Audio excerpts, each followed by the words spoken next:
Bem, meus amigos, novamente, novo episódio do Medléo Podcast. E tá virando agora, Igão, uma série. Amigos do Léo, né? E assim, nada combinado essa sequência, hein? Mas eu hoje, com um grande prazer, eu acho que a gente nem, eu acho que eu nem estou com a roupa adequada para receber esse meu amigo, nem com a estrutura ainda. Vocês já estão percebendo aí que estamos em estúdio novo. Acho que nem essa preparação de estúdio novo, nem a roupa. Acho que eu vesti um preto que é neutro para ele não me pegar desprevenido na questão traje, né? Então, mas brincadeiras à parte, e só para você ter uma noção do peso, antes de falar o nome, na verdade, assim, eu fico nessa questão de colocar suspense, mas quando aparece lá no thumb, na miniatura do YouTube, você já tá o nome da pessoa, então eu vou pular essa parte aí do suspense. Marcão, eu posso falar de Marcão, mas para vocês aí, por enquanto, sem intimidade, mas vocês vão ver que com o rolar do tempo, você vai ver que é uma pessoa extremamente acessível, uma pessoa do meu hall de amigos, né? Foi meu professor, foi meu colega. Você vê a humildade da pessoa com o peso que tem. Já dividimos cadeiras como colegas de formação. Hoje, meu professor, num curso fora do Brasil, que tem uma chancela fora do Brasil, é, é uma pessoa que tem uma formação extremamente robusta no meio acadêmico médico, respeitado por médicos, né? Então, eu lembro que uma vez saiu uma publicação da Veja, à época, que são uns 15, 20 anos atrás, que era a seguinte publicação: os médicos que os médicos indicam, né? E provavelmente, se o refizesse, se já não saiu, né, tava com certeza o Marcão, Dr. Marcos B.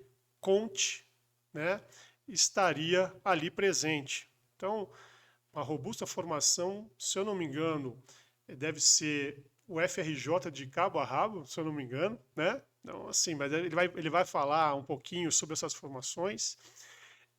Hoje, vou pegar até uma cola aqui, Igão. Professor titular em pesquisa clínica da Faculdade de Petrópolis, da Unifase, né? Professor concursado da UFRJ por mais de 20 anos, hoje está aposentado. Mestrado no Instituto de Zoologia e Pneumologia da UFRJ, doutor em Ciências de Saúde pela UFRJ, né? E eu não vou falar mais da formação de fora do Brasil, que daí já vem, mas assim, ele tem uma extrema carreira, uma extrema robustez na carreira como pesquisador de diversas universidades americanas, quiçá também fora das americanas, né? Hoje também você é coordenador de Coimbra, né? Coordenador do curso aqui de Coimbra, Brasil. Participo também. Pois é. Então, assim, com vocês, doutor Marcos Conte. Marcão, vou começar por uma que é uma pergunta que é para minha satisfação. Eu te conheci, você era o doutor Marcos com D, né? Hoje assinando Marcos Conte. Conte o que aconteceu aí nesse meio tempo, Marcão.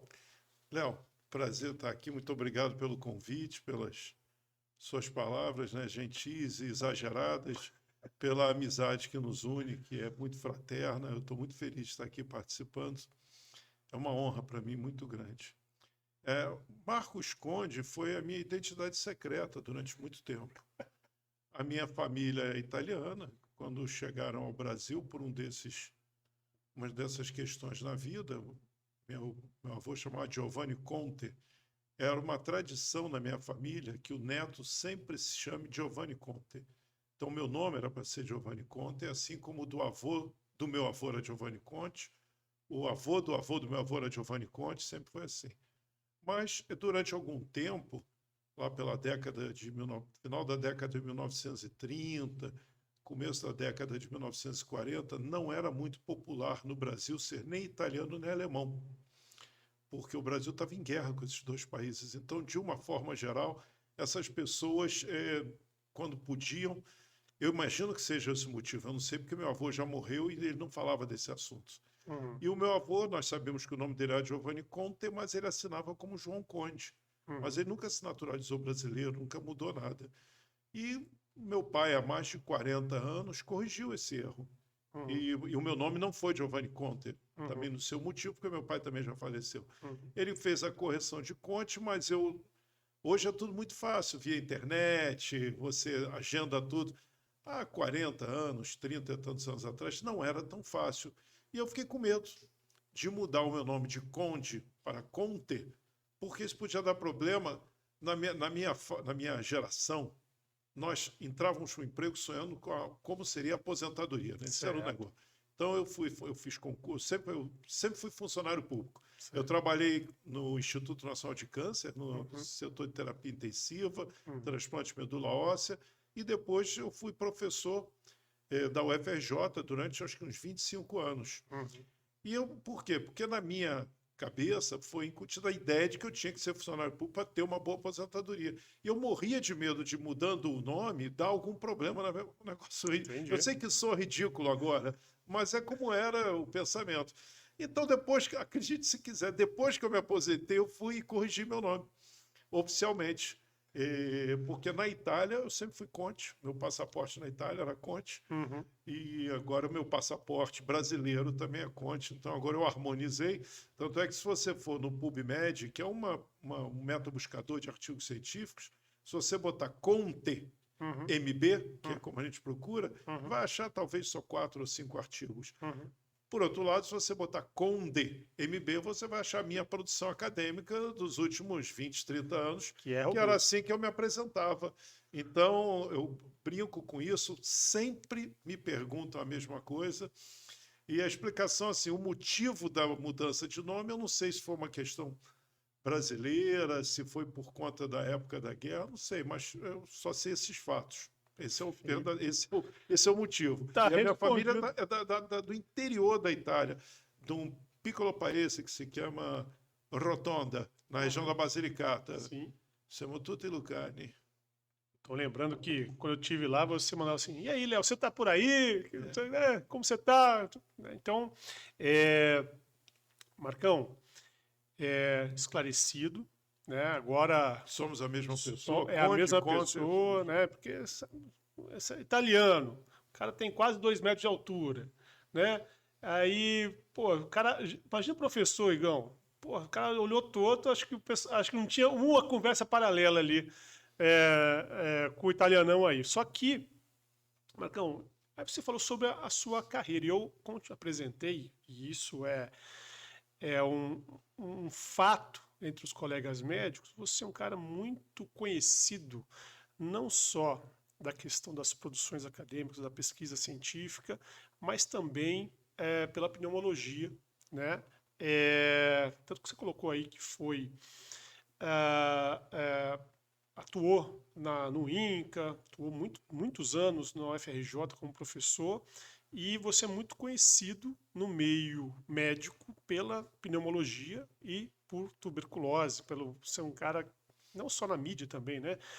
Também conhecido como o as, né, da pneumologia e tuberculose, fisiologia também. Então, aí eu pergunto, como que a pesquisa clínica apareceu na sua vida, Marcão? Ô Léo, quase tudo na minha vida, eu fiz muitos planos, sabe? Desde a época da faculdade, eu planejei muito cuidadosamente a minha carreira. E tudo que eu planejei saiu ao contrário. Simplesmente não funcionou absolutamente nada. E a minha carreira profissional, né, acadêmica, foi uma série de acasos. Felizes acasos, mas sempre acasos. Então, quando eu me formei, como a maioria das pessoas, hoje em dia eu não sei, mas na minha época, formei, fiz residência médica, terminei a residência desempregado. E aí eu tinha a possibilidade, eu não havia servido o Exército antes, eu tinha a possibilidade de entrar para o Exército, e eu entrei porque eu não tinha emprego, né? Fiquei um tempo lá aprendendo as regras, etc. Fui depois para o HCE. Tinha terminado a residência em pneumologia. E em seguida, enquanto eu estava no Exército, apareceu a oportunidade de eu entrar para o Instituto Nacional de Câncer. que era um hospital espetacular, espetacular. E eu entrei lá para trabalhar no setor de terapia intensiva e no transplante de medula óssea. Eu fazia pré e pós-operatório. Eu me lembro que eu cheguei lá, vamos te apresentar a chefe, é a professora Mary Evelyn. Uhum. Acabou de chegar dos Estados Unidos. Eu imaginei uma gringa enorme, mas veio uma, não me lembro se cearense ou paraibana desse tamanho, mas se chamava Mary Evelyn e era minha chefe lá. E eu confesso a você, rapaz, que o CTI, eu não tenho estrutura emocional para trabalhar em CTI. Uhum. Eu trabalhei em CTI uns 14 ou 15 anos, mas eu não me sentia bem. Lá era o Estudo Nacional de Câncer, havia muito sofrimento. Sim. E aquilo me fazia muito mal. Muito mal. Os últimos plantões, rapaz, eu fazia rotina e plantão, tinha 40 horas. Uhum. O diretor, quando eu entrei, era o doutor Ari Frauzino. Uhum. E aquilo me incomodava muito. E eu aí, rapaz, um colega de plantão me disse assim, vamos fazer uma prova de mestrado para o UFRJ, porque, de repente, fazendo mestrado, a gente tem uma chance de mudar. Uhum. Então eu fiz assim, não foi com nenhum objetivo acadêmico.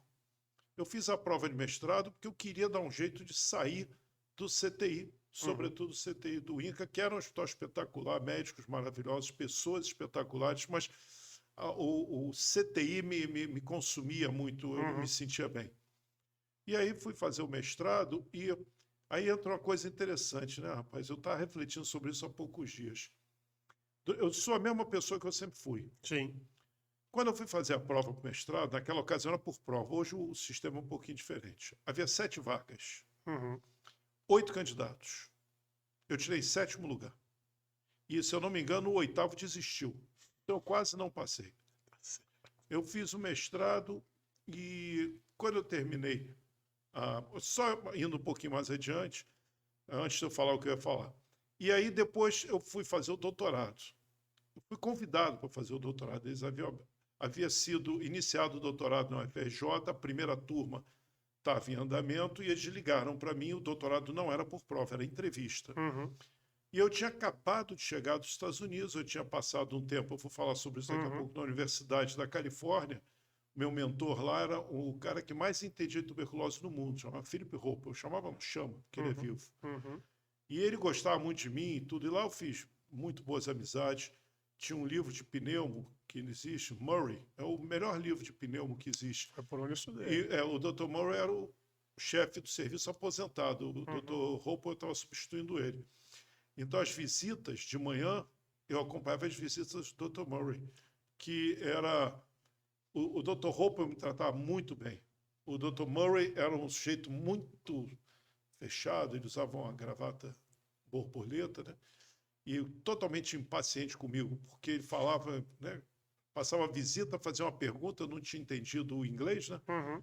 Eu não entendi o que o senhor falou, ele já passava para o outro, não dava a menor bola. Mas, de qualquer forma, ficou no meu currículo ter assistido visitas com ele e assistido ele escrever uma das versões do livro dele. Mas, enfim, eu tinha acabado de chegar da Universidade da Califórnia com um projeto escrito lá, com orientação do Dr. Hope e de um outro médico chamado Charles Daly, que são autoridades todas na pneumologia. Eu fui convidado e a entrevista era apresentar o projeto. Eu tinha o projeto, tinha verba para fazer o projeto. Me convidaram para fazer a entrevista, éramos 2 candidatos para 2 vagas. No dia que eu cheguei lá, surgiu um 3º candidato. Aí fizemos as entrevistas, os 2 candidatos entraram e eu não. Eu fui reprovado na entrevista. E aí um dos candidatos, que era meu amigo, conseguiu uma bolsa para fazer o doutorado dele na Dinamarca. E aí sobrou uma vaga, eram 3 candidatos, eu entrei. Então eu vinha tentando fazer as coisas e sempre fracassando. Tempos depois que eu entrei no doutorado, abriu vaga para professor de concurso, para professor da UFRJ para pneumo. E as vagas, quando são abertas, a UFRJ, nesse aspecto, ela é espetacular, ela é muito correta. Ela abre a vaga de olho em alguém, tá? Então, nós queremos que você... Estamos torcendo por você, nós queremos que seja você. Então, nós abrimos uma vaga mais ou menos no seu perfil. mas divulgamos e se vier alguém disputar com você, você vai ter que se virar. Uhum. Então a vaga foi aberta para uma pessoa que não era eu. Só que nesse concurso, o que que acontece? Um conhecido meu, uma pessoa com quem eu me dava muito bem, ia fazer prova para professor. E ele era muito bom numa determinada área, mas ele era muito ruim de pneu em geral. Uhum. E a prova era em pneu. Sim. E eu aí, para ajudá-lo, todo domingo, já sabia que abriu o concurso para ele. Tá, ó, o concurso vai abrir para mim, a prova deve ser daqui a 8 meses. Poxa, mas eu não sei. Eu comecei a estudar pneu com ele todo domingo. Eu ia para a casa dele, fazia uns resumos, Fazer dava aquelas aula, parcerias, exato. fiz uma parceria para ajudá-lo. Isso. Todo domingo, porque eu gostava muito dele. Uhum. E aí, nesse intervalo, quando abriu o edital do concurso dele, por um acaso, ao ver o edital dele, no Diário Oficial, sai tudo junto. Uhum. Nós vimos o edital para outra vaga de professor. Uhum. A dele era professor adjunto e havia aberto a vaga para professor assistente. Eu vi lá, bom, abriu a vaga, eu vou me inscrever. Estou estudando já para isso. E por sorte, como eu estava ajudando ele, eu estava estudando para a prova já há 6 meses, sem querer. Você vê, né? Você vê como é que Destino. é o destino. E aí, rapaz, quando eu. Aí, bom, agora eu tirei férias, eu peguei licença e fiquei 2 meses estudando. Uhum. Foram 3 ou 4 dias de prova. E, rapaz, nessa prova, tudo que eu tinha dado errado até então, nessa prova eu fui muito bem. Certo. Era uma vaga só e eu fiquei com a vaga, graças a Deus, tirei em primeiro lugar.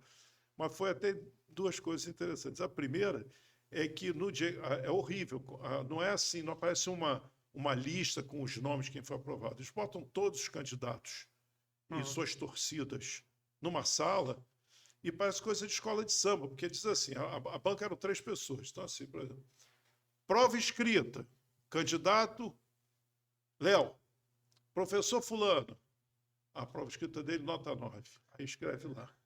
Professor Beltrano, nota 9. Professor Ciclano, nota 8,5. Parecia negócio de escola de samba. Aí vem, candidato Marcos Conde. Na época, a minha identidade secreta, Conde. Prova escrita. Né? E aí vai cantando uma por outra. A prova escrita, prova prática, prova oral, e prova de currículo e prova de aula. Então, o negócio leva assim 1 hora, Sim. 2, de você lá esperando, aquele nervoso, né? Aí, quando saiu lá as notas, eu tinha ido muito bem. Sabe aquele dia que se você vai fazer ponta prova, dos não, cascos. pode cair, naquele dia podia concorrer com qualquer um, porque era aquele dia que é seu. Sim. Tudo, você lembra de tudo. Sim. Eu lembrava as referências. Uhum. Eu Rodapé botava do o livro. negócio, eu lembrava tudo. Não sei o que deu naquele dia, acho que fui abençoado. Eu não repetiria aquela prova uma semana depois. Entendi. Mas naquele dia não tinha Era mais para ser ninguém. sua. Aquela semana foi terrível. Bom, quando saiu o resultado, ninguém veio me parabenizar, foi todo mundo falar com os outros candidatos. Eu estava lá sozinho, levantei, né? Saí dali, fui direto para a igreja de São José de Tadeu, eu sou devoto de São José de Tadeu, lá no Cosme Velho. Acendi uma velha e tal.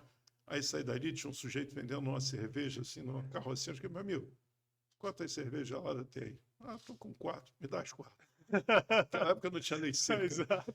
Enfim, mas o que eu queria chamar a atenção é o seguinte, como a mente, a atitude é importante. Uhum.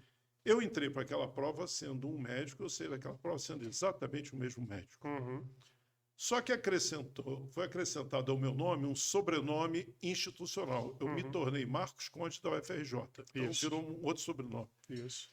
Ô, Léo, dali em diante, toda a prova, concurso que eu fiz, eu tirava sempre o primeiro ou segundo lugar. Uhum. Sabe por quê? Porque a minha atitude mental virou de vencedor. É exatamente essa. É um negócio tão...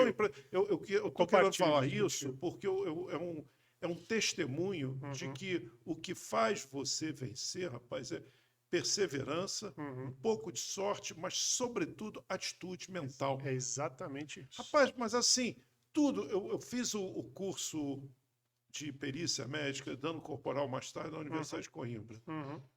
Se você tirar acima de 5, é aprovado. Se você tirar acima, no mínimo, de 8, é aprovado com louvor. Eu fui lá, pá, aprovado com louvor. Eu fiz concurso, eu fiz uma vez um negócio de ensaio clínico, tem uma sociedade em São Paulo, Sociedade Brasileira de Pesquisa Clínica. Então, eles fazem lá umas provas para você ganhar, tem lá uma prova, você ganha um diploma de eu não me lembro agora, capacitação em boas práticas clínicas, capacitação em ética, em pesquisa, tem uma série de coisas. Rapaz, eu fui primeiro lugar. Uhum. E isso também foi engraçado, porque eu tirei a maior nota, mas eu não sabia. Uhum. Porque eu não sei a nota dos outros, eu só vi que eu fui aprovado e deixei para lá. E no ano seguinte eu fui no congresso, porque tinha um congresso todo ano. Acontece que o sujeito que tira em primeiro lugar ganha um título de profissional de pesquisa clínica do ano. Aí eu estou lá de tênis, quando eu ando assim, vou ao congresso, a não sei quando eu ia dar aula, Uhum. quando eu vou dar aula, eu uso terno e gravata, ou quando eu vou em congresso europeu ou americano, Uhum. que eu encontro com pessoas assim importantes Sim. e tudo, eu visto terno e gravata. Mas ali eu não esperava encontrar ninguém, eu estava de calça jeans, camiseta mesmo, né? Nem sem gola. Camiseta e tênis. Eu não lembro nem se eu estava de meia. Estava lá sentado, conversando assim, bom, então agora o prêmio para profissional e pesquisa clínica do ano, doutor Marcos Conde. Eu estava olhando que. Aí o cara, eu não prestei atenção, porque eu não esperava. O cara, rapaz, falou o seu nome, mas como é que é? Acho que dá para o senhor repetir. Era eu. Aí eu ganhei, rapaz, um diploma, um troféu. E depois fui me queixar com eles. Poxa, vocês deviam ter me avisado. Eu fico inclusive. imaginando os comentários de bastidores dos colegas meus, assim, excêntrico Não, esse cara, todo né? mundo de terno e gravata, menos eu, foi no palco. Esse cara é excêntrico. Estava pô. o cheio da Anvisa, tirei fotografia com autoridade. Mas eu reclamo, poxa, mas primeiro, vocês tinham que ter me comunicado. Segundo, deviam ter pagado minha passagem para ver que foi em São Paulo, né? Eu paguei congresso, paguei passagem, ninguém me falou nada. Ah, mas nós mandamos, que não mandaram, eu estou aqui. Poxa vida. Mas, enfim, me reembolsaram até o valor do congresso. Conseguiu, né? Mas então, Daí você falou, e a pesquisa clínica? Pois aí? é, como é que entrou? Quando eu fui para. Quando eu terminei. Olha que coisa, de novo, a sorte. Quando eu terminei meu mestrado, da minha dissertação de mestrado, que foi em derrame pleural, eu fiz 3 posters e mandei para um congresso da América. Derrame pleural? Derrame pleural. Derrame pleural linfocitário. Bela abordagem. Foi derrame pleural linfocitário. Minha dissertação de mestrado. Eu defendia em 1991, se eu não me engano. E aí eu fiz 3 posters e havia um congresso, há um congresso anual da American Thoracic Society. E eu tinha muita vontade de ir para os Estados Unidos, sabe? Naquela época não tinha internet, não tinha. Então os Estados Unidos era uma coisa longínqua. Era um evento, né? Não, eu tinha muita vontade de conhecer os Estados Unidos, a medicina norte-americana, ir a um congresso norte-americano. Eu mandei os 3 posters, 2 foram aceitos e 1 não. Certo. E aí eu fui. Juntei dinheiro. Italiano mesmo, hein, Igão? Você viu? É horrível. Você vê os vídeos em que eu anuncio meu curso, tá até nervoso em mim, que a minha mão não parou um segundo. Enfim. Aí, rapaz. Seja você, continua. Não tem jeito mesmo, que eu não. Exatamente. Se amarrar minhas mãos, eu não vou conseguir falar. Ficar mudo. Aí, rapaz, lá fui eu para Miami. Pô, cheguei lá, apresentação oral. Putz, eu não falo nada, eu não sei falar inglês. Eu não sabia falar inglês, né? Porque eu não tive a oportunidade de estudar inglês. Eu sabia aquele inglês que antigamente se ensinava no que se chamava de ginásio. Minha professora... Vou te falar que é melhor do que o de hoje, tá? Era a minha professora, a Miss Sabeleira. Enfim, eu sabia aquele inglês que, enfim. Aí eu fui lá, e o sujeito que ia coordenar a sessão que eu falaria foi em Miami. Era a maior autoridade em derrame pleural do mundo, o Dr. Richard Light. Ele coordenou. Muito bem. Fiz lá minha apresentação, imagina. Eu decorei o que eu tinha que falar, torcendo para ninguém me interromper nem perguntar, porque senão eu não sabia. Eu tinha que começar tudo de novo, né? Porque eu decorei. Vai dar um o adiante texto, social. Né? Eu decorar o texto, né? Mas quem via eu falando dava a impressão que eu sabia falar, porque eu, né, gesticulando e tal, não sei o quê. Enfim, saí dali e voltei para o Brasil. E aí eu vi um anúncio de um congresso Mundial de Tuberculose. Por quê? Tinha surgido a AIDS, e com a AIDS, a tuberculose acompanha a AIDS. Esse ano a gente está falando de quando? Estamos falando, a AIDS surgiu em 1980 e pouco. Sim. Estamos falando de 1992, 91, perfeito. 91, 92. Isso. E aí esse congresso, por quê? Porque em função da AIDS, a tuberculose ressurgiu em países em que não havia mais tuberculose. Perfeito. No Brasil ela não ressurgiu porque ela nunca foi. Exatamente. Só volta quem foi embora, né? Exatamente. Ela não tinha ido embora, continuava aqui. Continuou. Mas nos Estados Unidos tinha ressurgido e eles estavam desesperados com aquilo. Fizeram um congresso mundial de tuberculose em Bethesda, pertinho de Washington. Certo. E aí, o que acontece? Eu tinha mandado 3 posters para a ATS e 1 foi rejeitado. Bom, já que 1 foi rejeitado, vou mandar esse para a Bethesda. Mandei. Foi aceito. recebeu uma carta, parabéns. Aí mas não tinha mais dinheiro para ir. Uhum. Aí eu escrevi naquela época não tinha e-mail, né? Era fax. Uhum. Aí eu mandei o fax. Poxa, eu fico feliz, mas infelizmente eu não poderei ir porque eu não tenho dinheiro. Uhum. Não, todos os trabalhos que forem aceitos aqui serão pagos por nós, passagem, hospedagem. Pagaram tudo para mim. Ô, Marcão, aí sim. Não, eu fiquei impressionadíssimo. Nunca ninguém tinha me dado nada. Eu estudei em colégio público a vida inteira. Então não posso dizer que ninguém me deu nada, porque eu Ninguém fui te de deu colégio nada, público. Marcão. Mas Você assim, conquistou, é diferente. mas enfim, eu fiquei Sim. muito impressionado com aquilo. Aquilo me impressionou. Rapaz, eu fiquei tão impressionado. Meu Deus, eles vão pagar para eu ir? Uhum. Quem sou eu? A gente fica. Isso foi antes de eu fazer o concurso para professor. Sim. Eu ainda era um cara que só tirava em último lugar. Sim. E, bom, então eu vou, né? Sabia nada, rapaz. Cheguei em Washington, igual eu estou vestido agora, estava nevando. Pô, nem casaco eu tinha. Acho que, meu Deus do céu, e agora? Enfim, fui para o hotel, hotel de luxo, pago por eles. Eu lá, né? Aí tinha um jantar para as pessoas que haviam recebido o subsídio deles. Sim. Habitualmente, essas pessoas eram de países menos industrializados. Então, Sim. tinham alguns africanos, Sim. brasileiro, Uhum. enfim, não me Uhum. lembro agora. América do Países Sul, assim, em América geral. do Sul em geral Sim. e países da África, né? Certo. E eu acho que tinha alguma coisa do norte europeu, Leste europeu ali. do sudeste europeu. Certo. Muito bem. Ah, vai ter o jantar. Para minha sorte, jantar em frente ao hotel. Porque se fosse longe, eu não teria como ir, porque eu não tinha roupa. E Uhum. estava muito frio. Eu nunca tinha visto neve na minha vida. Bethesda, pô, frio. Aí, eu comprei todo mundo de paletó. Eu fui com um casaco de universidade. Comprei um casaco da Universidade de Georgetown, que era o dinheiro que eu tinha. E fui eu lá, né? Todo mundo de paletó, eu de novo, dando aqui, fechando, né? Tudo bem, sentei na mesa, todo mundo conversando, animação, inglês, eu entendendo 30% do que falavam, e obviamente sorrindo, né? E feliz porque estava comendo uma comida boa, né? Sim. Vinha prato, eu comendo, aquela alegria e tal. Eu achei, bom, serviram lá uma bebida, eu não vou beber para não dar vexame, né? Vexame Vai que nenhum. eu falo uma bobagem aqui, não, só bebo água. e Vai que tudo o meu bem, inglês né? melhora, né? Pá? Não, só bebo água. E, bom, terminou o jantar, eu né, sorri para todo mundo, abraçando, aquelas coisas. O americano não abraça ninguém, eu já dei um abraço a umas 3 pessoas. Aí, terminou isso ali, eu fiquei tenso no jantar, sabe? Saí do jantar, atravessei a rua, rapaz, o frio tinha piorado. Então, quando eu entrei no hotel de volta, não me lembro qual era o hotel, acho que o Ida, não me lembro. Estava um frio, estava congelando. Eu fui, tinha um bar embaixo, eu sentei no bar. Bom, tem uma palavra que eu sei falar, conhaque, né? Conhaque. Aí o cara, pá, botou o conhaque. Aí chega um sujeito do meu lado, que estava no jantar, falando um espanhol misturado com inglês. Você estava no jantar, não estava? Eu estava. Ah, pô, posso me juntar a você? Eles são muito cordiais, né? E muito receptivos. Os norte-americanos de universidades, Uhum. eles têm uma postura muito receptiva Uhum. com colegas de outros países. Pelo Sim. menos comigo sempre tiveram, e eu testemunhei isso várias vezes. Eu posso me juntar a você? Se fosse no Brasil, eu já ia suspeitar, né? Mas ali eu não. Por que esse cara? Não, lógico. Aí tomou um conhaque, tomou 2. Aí já fomos para um sofá. Aí chegou uma moça, uma americana descendente de japoneses. Uhum. Bom, 2, 3 horas depois, rapaz, estávamos nos entendendo. Garrafa de maravilha. conhaque já estava pela metade. O nome desse sujeito era Charles Daley. Uhum. Ele trabalhava, ele era, digamos assim, o braço direito do Dr. Philip Hoppe, a quem Uhum. eu só conhecia de artigo. Certo. E ela se chamava Paula Fujiwara. Uhum. E aí ele chegou e disse assim, puxa, falando da tuberculose, né? Todos eles ali mexiam com tuberculose. Ele, cara, você ia gostar muito de passar um tempo lá no nosso serviço com o meu chefe, ia gostar muito de você. Eu acho que, pô, tudo bem e tal. Ele, não, faz o seguinte, me encontra amanhã, que eu vou te dar uma application form para você preencher. Uhum. E eu vou dar uma carta, vou pedir uma carta pro Phil. Ele chamava o Dr. Hoppe de Phil, que tinha intimidade. Uhum.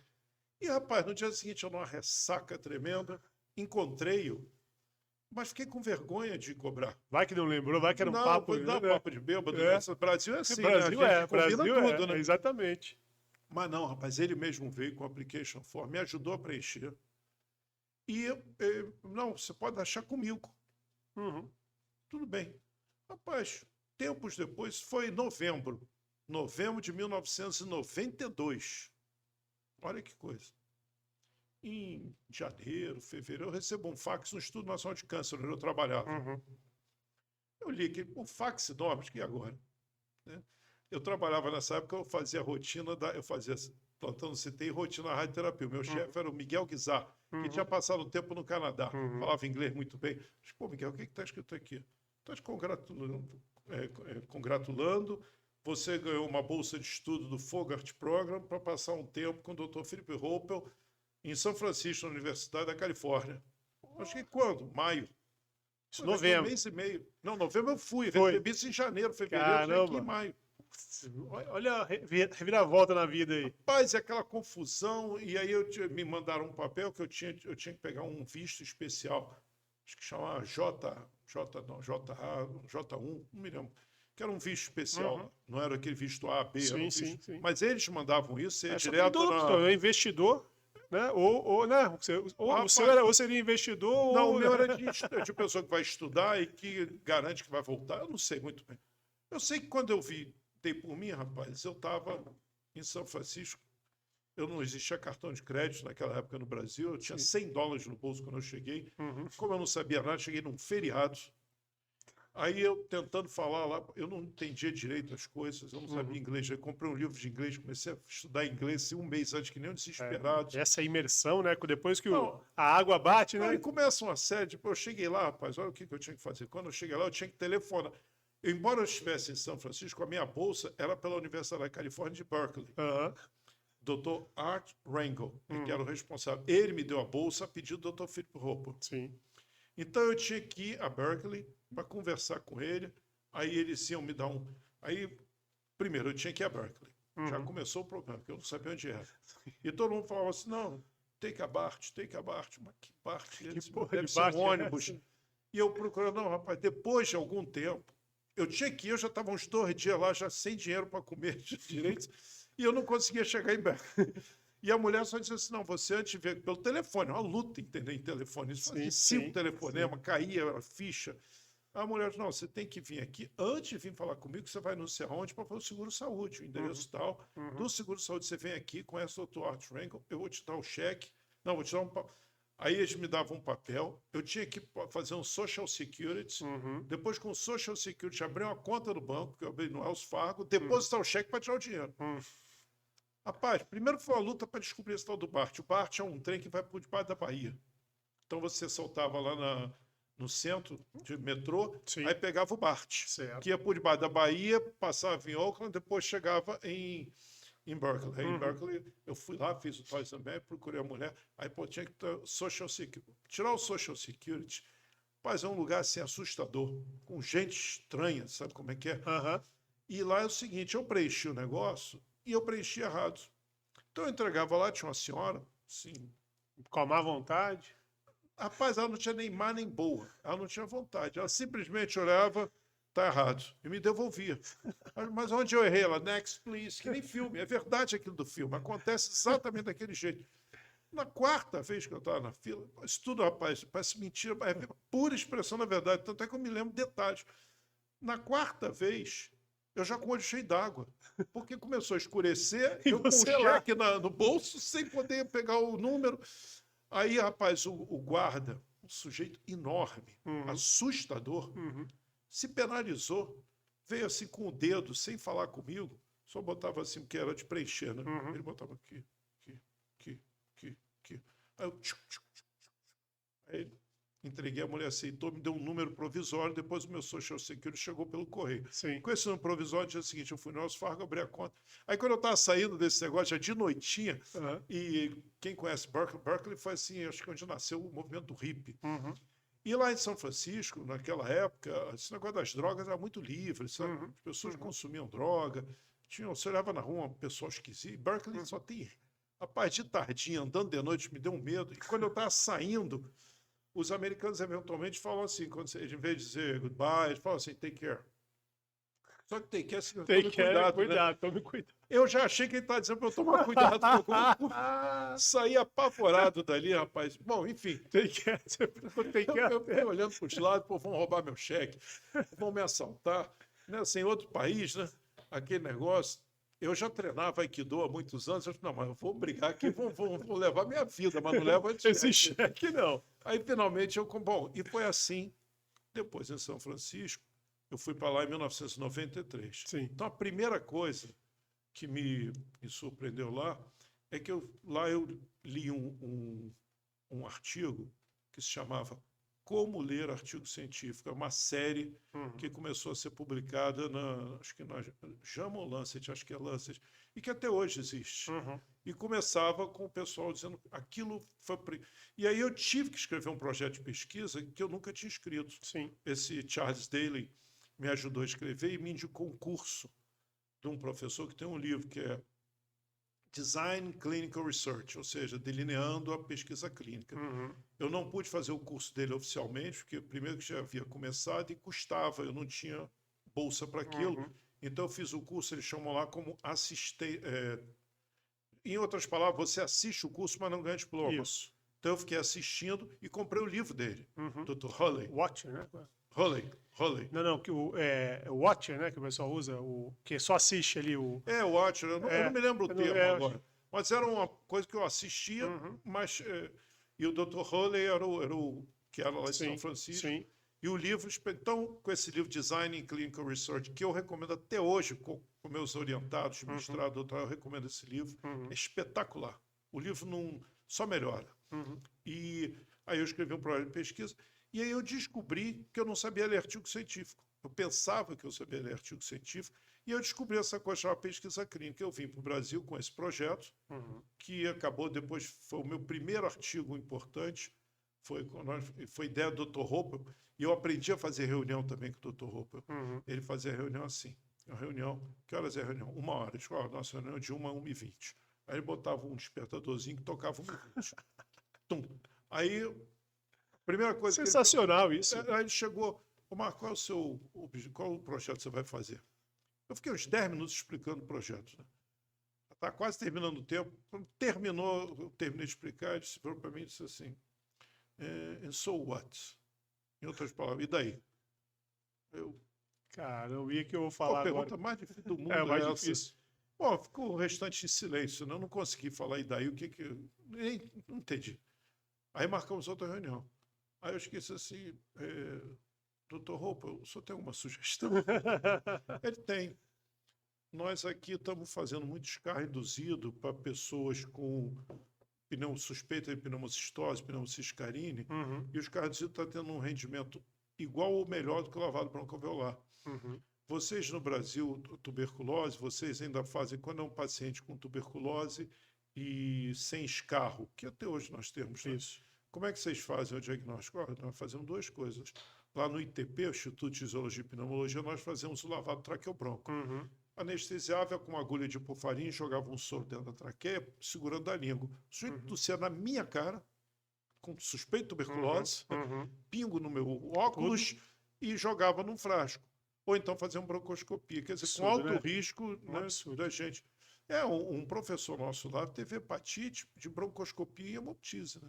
Caramba. Enfim, e ele chegou e disse assim, por que você não faz scar reduzido? Então nós fizemos, quando chegamos aqui, quando eu cheguei aqui, né, ele me deu um nebulizador ultrassônico, um dinheirinho, o projeto foi aprovado lá no Comitê de Ética em Pesquisa, que até onde eu me lembro, nós nem tínhamos ainda isso no nosso hospital no Brasil.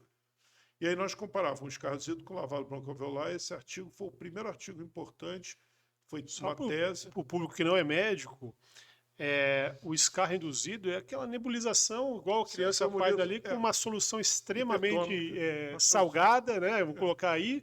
E isso induz a pessoa a excretar, a tosse. Querendo ou não né? querendo, ela vai tossir. E vem essa questão do pulmão. Exatamente. E como ela vem de todos os lugares do pulmão, ela tem um rendimento até superior ao lavado bronco, que como a broncoscopia, você entra no broncoscópio, faz o lavado broncoalveolar, joga soro num determinado lugar. E você que trouxe para o Brasil?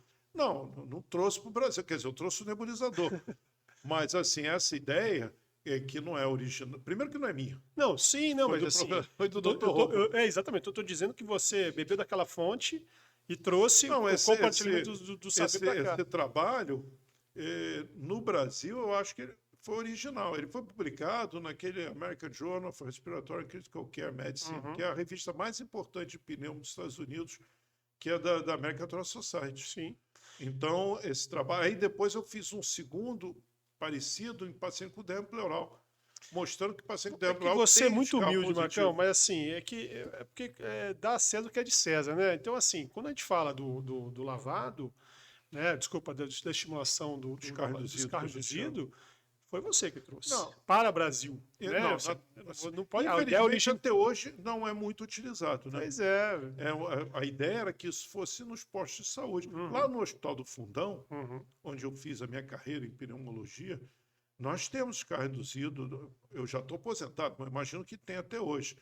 Mas assim, era uma boa prática, porque, veja bem, Léo, cerca de 20, 30%, talvez 30% dos pacientes com suspeita de tuberculose são incapazes de expectorar. uhum. Então, você bota. Primeiro que o risco de contaminar outras pessoas é pequeno, é nenhum, porque você bota ele numa sala sozinho, Acabou. bota um filtro EPA, que é um filtro que purifica depois o ar, ele faz os carros sozinho, a gente lá olhava através de um vidro para Uhum, orientar. uhum, Um vidro tem que coletar num frasco de boca larga, senão o uhum. cara fica no braço, né? Tem que Exatamente. ser. E aí depois, e era o resultado era ótimo. E aí começou, e aí você eu dei uma volta danada e ainda não respondi o que você perguntou. Como começou a pesquisa clínica no sentido de estudos em seres humanos? Começou assim. Uhum, Porém, depois evoluiu da seguinte forma. Eh, o Dr. Philip Roper é uma pessoa muito importante. Muito importante. Ele é respeitado mundialmente. sim. Quando você chega nos Estados Unidos ou em qualquer lugar do mundo e diz assim, eu fui treinado pelo Dr. Roper, Uhum, todo mundo te olha contra os olhos. sim. Então, todos que foram treinados por ele é, têm cargos importantes nos Estados Unidos ou até na Organização Mundial de Saúde. Então, por exemplo, a descendente japonesa Paula Fujiwara se tornou Uhum, coordenadora do programa de tuberculose em Nova York. Ela, em poucos anos, acabou com a tuberculose em Nova York. sim. Aí. O Charles Daly, ele hoje chefia um laboratório de doenças infecciosas no hospital em Denver, o maior hospital, que é famosíssimo, por um Uhum, acaso só esqueci o nome. E um dos ex-alunos dele chamava-se Richard Chason. uhum, Richard Chason, se não é a maior, é uma das maiores autoridades em AIDS e tuberculose do mundo. Ele é um sujeito extraordinariamente bem preparado, inteligente, bem relacionado. Ele é assim, na época que a gente achava o Dalai Lama uma pessoa legal, Até então, né? ele era assim, não, ontem eu estive com o Dalai Lama. Uhum, Não, ontem eu jantei com o Bill Gates. Ele era um uhum. cara assim, Bem relacionado. não muito, porque ele é muito importante. Uhum, E esse Richard Chason, ele é da Johns Hopkins, em uhum, Baltimore. uhum, Ele, através de, não fui eu, mas dois colegas da UFRJ, conseguiram, através dele, começar uma colaboração em pesquisa, sobretudo em tuberculose no Brasil, e também ele também, por coincidência, tem uma médica, Solange, uma pessoa espetacular, que coordenou o programa de tuberculose do Rio de Janeiro, do estado do Rio de Janeiro, uhum, uma médica excelente, uma pessoa humana maravilhosa. Eu fui até da banca de doutorado dela. uhum. E ela também ficou um tempo lá na Hopkins com ele. Então, ele achou um ambiente bom no Rio de Janeiro para desenvolver projetos de pesquisa em tuberculose. Uhum, E aí, como a tuberculose havia voltado, começaram a fazer projetos nos Estados Unidos, a financiar projetos para descobrir um novo tratamento para a tuberculose. Por quê? O problema da tuberculose é assim, se você tratar a tuberculose direitinho, certinho, tomando remédio todo dia, 95, 98% das pessoas ficam curadas. uhum, O problema é que o tratamento dura 6 meses. Então, o cara tem que ir uma vez por mês no posto de saúde, que é uma doença de notificação compulsória, tratamento obrigatoriamente, corretamente feito em posto de saúde. uhum, Então, o sujeito tem que ir lá pegar um remédio, todo mês. Aí ele para de tomar o remédio. Ele toma errado, ele toma um dia, deixa 2 dias. Ele uhum. vai beber na sexta, não toma. Enfim, Pouco o fato aderente. é que a efetividade do tratamento, eficácia, assim, se todo mundo fizesse tudo certinho, 98 ficavam curados. Uhum, A efetividade no Brasil varia de 60% a 70%, ou seja, a sim. cada 100 pessoas que entram no sistema com diagnóstico, Uhum, 60, 70 ou até 80, dependendo do local do Brasil, uhum, sai curado. sim. Se você tivesse um remédio que o falecido e saudoso e brilhante professor Fiuza dizia, a uma injeção única, para tratar a tuberculose, acabava a tuberculose em um Tava ano. resolvido.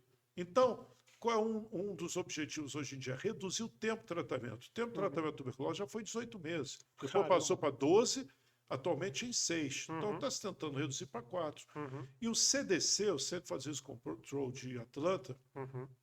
que é um instituto fortíssimo, financiado pelo NIH, etc., ele há muitos anos ele tinha um programa que chamava TBTC, Tuberculose Trial Consortium. O que era isso? Era um programa de tentativa de tratamento de tuberculose. Uhum. Então, Com esse era Hopkins e CDC aqui no Rio? é isso que eu ia dizer. O CDC reativou Uhum. o TBTC, o governo deu verba, Certo. só que a tuberculose nos Estados Unidos já está reduzindo. Uhum. Como é? Estavam faltando pacientes. Uhum. Então eles resolveram abrir centros de pesquisa fora dos Estados Unidos. É proibido, por lei norte-americana federal, o CDC financiar um centro de pesquisa fora dos Estados Unidos diretamente. Entendi. O CDC não poderia financiar um centro de pesquisa no hospital do Do Fundão, Fundão, do por FRJ. exemplo. Uhum. Ele tem que fazer isso através de uma universidade. Entendi. Então o CDC fez um convênio com a Johns Hopkins, com o Dr. Richard Chason, e o Dr. Chason fez um convênio conosco na FRJ. Entendi. Então fizeram um centro de pesquisa Uhum. na UFRJ, completamente ligado ao CDC e a Johns Hopkins, para investigar novos tratamentos para tuberculose. Era um site, que é centro em inglês, Sim, isso. existiam vários, existiam parece que 35, digamos, 90% deles nos Estados Unidos e Canadá, e uns 5 ou 6 fora dos Estados Unidos e Canadá. O 29, site 29, era no Hospital do Fundão, se chamava site Hopkins Brasil, mas era totalmente financiado pelo CDC. E como esse centro de pesquisa que eu coordenava era muito bem organizado, não por mérito meu, mas porque os americanos, por exemplo, tinha uma enfermeira norte-americana que vinha aqui e passava períodos aqui treinando as nossas enfermeiras, que ficaram maravilhosas. O centro de pesquisa andava muito a partir do trabalho das enfermeiras. Então nós tínhamos uma coordenadora, Carla, que era espetacular. Enfim, e aí nós começamos a fazer muitos projetos de pesquisa, inclusive com financiamento do próprio FDA norte-americano, que via que ali o negócio funcionava direitinho. Então, esse aspecto da pesquisa clínica, internacionalmente, pesquisa clínica é sinônimo de ensaio clínico. Isso. Então, o ensaio clínico, nós ali conduzimos alguns, e aí deram publicações importantes, Lancet, New England, JAMA, PLOS Uma ONE. coisa. Não, revistas muito. E, poxa, um dos primeiros trabalhos a mostrar a eficácia da moxifloxacina na tuberculose foi um trabalho que nós publicamos no Lancet, sempre com o Dr. Richard Chason, né, que era um sujeito espetacular, era, não é. E eu até fui o primeiro autor desse artigo e tal, e que foi também aquela soma de coisas, né, que vão se agregando e começam a facilitar, porque pô, aí outras fontes, outros órgãos de fomento começam a se interessar, aí tese, mestrado, tese, doutorado, e foi uma fase da minha vida em que eu trabalhava demais. E coincidiu com a época em que eu fui, olha o italiano aqui, coincidiu com a época que eu, graças ao professor José Roberto Lapis Silva da UFRJ, ele intermediou, através de projetos, bolsas de estudo para eu ir para Michigan.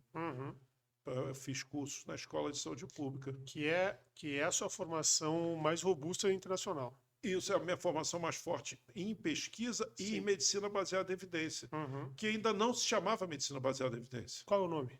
Não, chamava leitura crítica de artigo científico. Entendi. Então, quando eu fui para Michigan, eu fui para fazer curso de epidemiologia clínica, bioestatística e ensaio clínico. Eu quero falar sobre Michigan, mas eu quero fazer só uma ponte aqui, porque o CDC ficou muito famoso nos últimos anos, porque ele era um órgão extremamente acionado, seja de parte governamental, mas na população hoje, com a internet, para algumas diretrizes, pesquisas, convenções na questão médica no Covid. A gente está falando do mesmo CDC, só para o pessoal entender.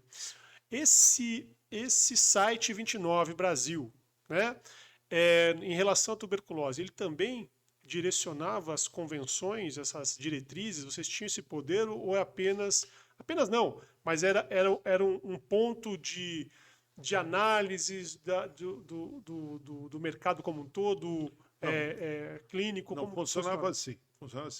O CDC de forma oficial, via embaixada, Banco do Brasil, etc., mandava um dinheiro forte para nós. Obviamente não vinha para minha conta, isso Sim, ia claro. para uma. Como é que se chama? Enfim, esqueci o nome agora. É quando é uma fundação. Sim. Ia para a fundação ligada ao FRJ, que administrava o dinheiro. Certo. Mas nós elaborávamos um budget no começo do ano, discutíamos com ele, ó, tanto para comprar remédio, tanto, porque nós tínhamos assim um carro, quando o paciente não vinha tomar o remédio, a gente mandava o carro ir lá na casa dele levar o remédio. Nós, para os pacientes virem que nós tínhamos que dar o remédio todo dia, Sim. para ter certeza que o paciente tomava. Dose. Supervisão. Supervisão. Sob supervisão. Dose observada, DOT. Então, nós dávamos o dinheiro da passagem e dávamos um lanche. Tomava um remédio, dava um lanche, observava a pessoa olhando. Enfim, então tinha verba para isso, verba para contratar a gente através de bolsa, etc. A contrapartida, além de fornecer os dados, os pacientes, porque nós fazíamos parte de... Por exemplo, teve um estudo nosso que foi de 8.000 pessoas. Então, nós, do Brasil, botamos 900 pessoas, 800. O Canadá botou 100. Então, era um grupo de sites participando. Qual é a contrapartida? Nós tínhamos participação de algumas das atividades do CDC. Por exemplo, tínhamos que ir a 2 reuniões anuais. Uma sempre na cidade onde havia o Congresso da American Thoracic Society e a outra em Atlanta. Certo. E lá, eventualmente, discutimos coisas ligadas à tuberculose apenas. Eu participei de um grupo que avaliava, assim, vamos supor, você era um dos membros do TBTC, que o TBTC era um programa do CDC. O CDC, toda doença contagiosa dos Estados Unidos, me perdoem, é controlada pelo CDC. CDC é um órgão, ele é do governo. O governo federal tem verba específica. Surgiu uma bactéria que está matando gente, eles chamam CDC. Sim. O CDC tem laboratório para fazer aquela cultura. A pandemia, o CDC que vai ditar as normas como serão as coisas dos Estados Unidos. E o CDC tem diferentes programas. Um dos programas é o TBTC, que é o Tuberculose Trial Consortium, que é um consórcio para ensaios clínicos em tuberculose, e que também muitos desses membros participam de guidelines ligados à tuberculose. Sim. Porque os guidelines lá são elaborados assim, pela American Thoracic Society, pela Associação Doença Infecciosa, com participação do CDC. O CDC fomenta encontros, coisas assim. Então, por exemplo, você é um dos membros do TBTC. Tinha um médico muito bom da China. Ele fez uma proposta de um projeto para ser financiado pelo CDC, estudando tuberculose. Durante uma época, por eleição, cada ano tinha um grupo de experts do Tuberculose Trial Consortium que julgavam se aquele projeto poderia ir para frente ou não. Então, eu fiz parte, uma época, dessa banca também. Dessa banca. O Dr. Hopel, por exemplo, escreveu 2 documentos ligados à Organização Mundial de Saúde para a tuberculose. Então, o Dr. Hopel indicou a mim e a Beth, do Rio de Janeiro, para representarmos o Brasil, e o CDC também, de alguma forma. Então, o CDC, ele participa dessa forma. O CDC, doença infecciosa nos Estados Unidos, participa de tudo, de diferentes formas. Uma outra contrapartida, todo ano tem um congresso de tuberculose na Europa, que é organizado pela Union Against Tuberculosis and Lung Disease, cuja sede é em Paris. Hoje em dia não faz o menor sentido, mas Paris, na época que Napoleão III, sobrinho do imperador Napoleão, famoso, acho que quando ele fez a Paris, que todos nós admiramos, achamos linda, aquilo ali tudo era um frégio. Então ele destruiu aquelas casas todas para fazer a Paris atual. E aquela turma toda, muitos trabalharam nas obras e outros ficaram relegados à periferia, lugares... a Hans, como esqueci o nome agora, são os bairros. Aqueles lindos, isso, centro. Quanto mais longe ali, então o pessoal era direcionado a... Jogaram as pessoas para verdadeiras favelas na periferia, e eles tiveram uma das maiores taxas de tuberculose do mundo, com muita gente morrendo, porque a tuberculose é uma doença do aglomerado. Isso. Quanto mais aglomerado, não à toa, você veja, o Brasil tem um coeficiente de de incidência de, sei lá, 40 para cada 100 mil, a comunidade da Rocinha tem 200 para cada 100 mil. Por quê? Porque é muito aglomerado. Mas, enfim, então, todo ano o CDC patrocinava uma das sessões desse congresso, que costumava ser em Paris. E aí nós éramos obrigados a ir, né? Coisa E, chata. eventualmente, a dar uma aula. É. Pagava dando uma aula. Porque na verba que o CDC dava para o site, estava incluído fomento para ir às reuniões dos Estados Unidos e também essa reunião.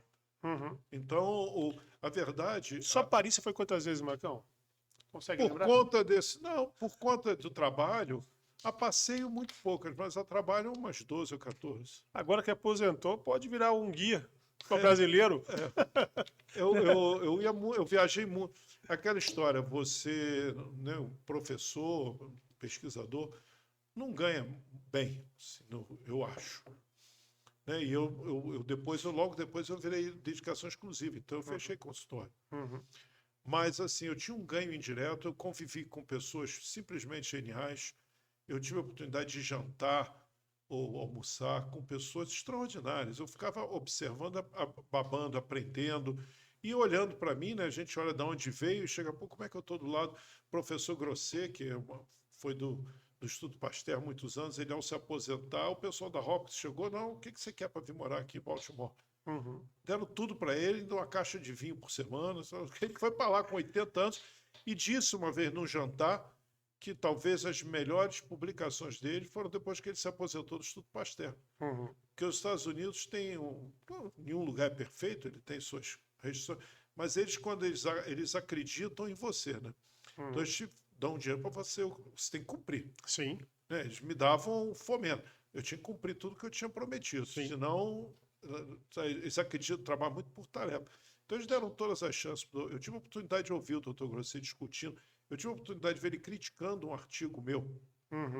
Então você ficou chateado? Não, porque feliz da vida, imagina o Dr. Grosset criticando, dando ao trabalho falar meu nome, né? O dia que ele chamou meu nome, eu fiquei com o olho cheio d'água, né? Então, igual o professor Bettler, a primeira sessão clínica do Fundão, o professor Bettler me chamou, eu fiquei emocionado, pô, ele sabe meu nome. Então, eu tive essa chance na vida que poucas pessoas têm, né? Então, eu devo isso tudo muito a oportunidade, sorte e ao destino, né? Eu quero falar do fomento, mas antes eu quero falar de Michigan, que eu te interrompi, para falar do CDC e o papel do CDC sobre o site 29, até para esclarecimento e tudo mais, para mostrar que a participação não era só na produção acadêmica, mas sim na participação brasileira das muitas diretrizes hoje, até hoje aplicadas, vieram dali. Por exemplo,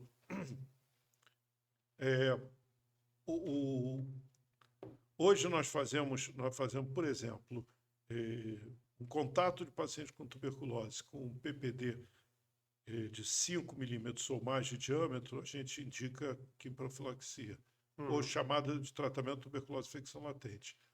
Isso foi uma tese da Michelle, porque já se fazia isso no mundo todo, menos no Brasil. A dissertação de mestrado da Michelle do Fundão mostrou que no Brasil era igualzinho, e um dos motivos que o nosso ministério utiliza, não o único motivo, mas utiliza isso, foi porque esse trabalho mostrou isso. O uso hoje do tratamento encurtado da tuberculose infecção latente com rifampicina e isoniazida, que usa uma vez por semana, 12 semanas, ao invés de diariamente 9 meses, foi através do trabalho que eu sou um dos autores, foi publicado no New England Journal. Foi um trabalho que, quando a gente começou, nós não sabíamos quantos de nós estariam vivos ao final, porque o trabalho levou 8 anos. 8 anos? 8 anos. Então a gente não sabia, quando começou, quantos de nós estar vivos, quando publicávamos, né? E esse trabalho foi um trabalho tão importante que o grupo de autores, não eu, mas todos nós, cada um de nós, ganhou um prêmio que é muito, no Brasil ninguém conhece, mas que nos Estados Unidos, que é o Shepard Grant, enfim, é um prêmio importantíssimo. Não, faço questão que você fale. Eu nem lembro de o Shepard Grant. Eu tenho uma como é que se diz? Os americanos têm um negócio interessante, eles dão muita placa. Certo. Então eu tenho essa placa comigo.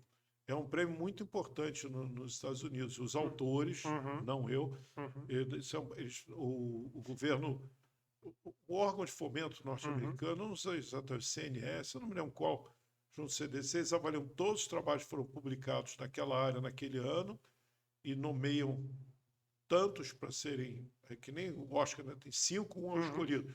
Então, os nominees, né? Então, tem tantos nominees, aí um é escolhido, esse trabalho nosso foi o escolhido, eu sou um dos que ganhei esse prêmio. Então, esse é um trabalho muito importante, realmente. Não, graças a eles, eu participei de muita coisa importante na vida. é, e com o passar do tempo foi ficando melhor, porque com o passar do tempo eu fui melhorando meu inglês, né? Porque no começo eu participava mais ou menos, né? Porque eu concordava. Quando era para votar, eu via assim, o que, que o Dr. Jason está votando? Votou sim? Sim, também. Vou Porque eu discordar do cara, né? né? Mas aí, com o passar dos anos, isso foi uma coisa que mudou. Hoje em dia, você, quando ganha uma bolsa dos Estados Unidos, você tem que ter fluência. Sim. Você tem que. Eles, na época, ainda eram bobos, né? Quando eu preenchi meu application form, Deus que me perdoe, né? O pecado da mentira. Perguntar, você fala inglês? Eu, sim. Mas eu tinha falado com o Charles dele, ele viu que não, mas me deu o application form, eu fui nessa. Mas, enfim, então eu devo muito a eles. Mas, na verdade, eu devo muito à Universidade da Califórnia por todos esses contatos, mas em termos assim, de aprendizado, eu devo muito à Escola de Saúde Pública da Universidade de Michigan. Quando eu digo aprendizado, eu estou me referindo especificamente à questão da pesquisa, tá? Sim, claro. Porque pneumologia, tuberculose, eu aprendi muito com os professores do Brasil, eu tive grandes mestres aqui, que eu não posso, mas não é disso que nós estamos Sim, falando. não, estamos de Como na pesquisa, parte, exatamente. como na parte também de Pesquisa. perícia, eu tive grandes mestres, Sim. mas nós estamos falando especificamente de uma outra coisa. Então, esses cursos da Universidade de Michigan, eu fui 3 vezes e eu ficava lá um período de imersão de 2 meses, 2 a 3 meses, fazendo só aquilo. E aí, num desses, eu sei o que eu falei que em 93, na Universidade da Califórnia, eu vi um artigo, Como Ler Artigo Científico, e que aquilo me impressionou muito. Quando eu estava lá em Michigan, fazendo o meu curso, não me lembro se de epidemiologia, eu acho, eu vi lá um curso Como Ler Artigo Científico e o professor do curso era um dos autores daquele artigo. Eles são da McMaster, no Canadá.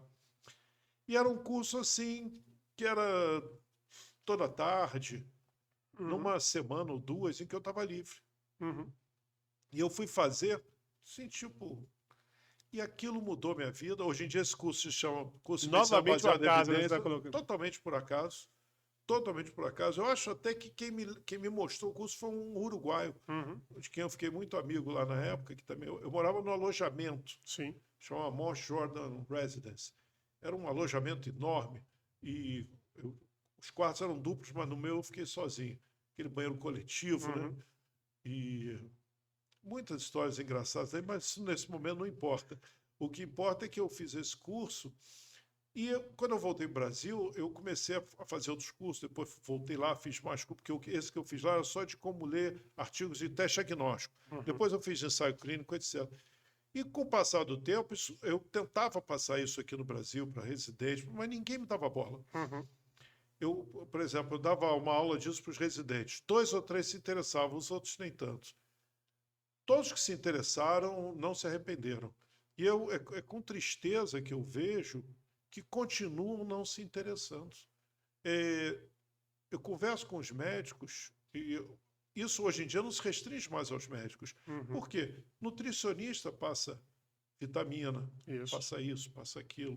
Professor de educação física tem exercício. Hoje em dia existem trabalhos de pesquisa comparando o exercício com mais carga e menos número, coisa.